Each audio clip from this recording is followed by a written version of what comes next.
Future wife கிட்ட வரதட்சணை கேட்பியா? கேட்க மாட்டேன். கேட்க மாட்டேன். எதனால கேட்க மாட்டேன்? எனக்கு அவளை பிடிக்கும். அவள்கிட்ட நான் எதுவுமே எதிர்பார்க்க மாட்டேன். ஆமாம், என்னைய வந்து அந்த பொண்ணு நம்பும். நான் உயிருக்கு உயிராக நான் நேசிக்கிறேன். 2 பேரும் காசு பணம் பார்த்து நாங்கள் வந்து பழகலை. அப்படி தான். வீட்டில் தங்கச்சிலாம் இருக்காங்களா? அம்மா தங்கச்சி அவங்களுக்குலாம் ஏதாவது நகை வாங்கணும் அப்படின்னு ஏதாவது ஐடியா இருக்கா? இருக்குது. இப்போ ஒரு வந்து வீட்டில் வந்து கேட்டுறாங்கல்ல. இப்போ லவ் பண்ணுற பொண்ணு வந்து உண்மையாக லவ் பண்ணுது. காசு பணம் பார்த்து லவ் பண்ணல.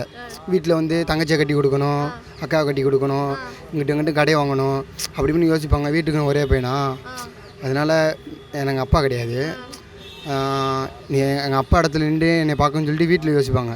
இவன் வந்து வீட்லேயும் சொல்லுவாங்க, இந்த மாதிரி கேட்குறாங்க பாரு உங்கள் வீட்டை தான் பார்க்க சொல்லி தவிர.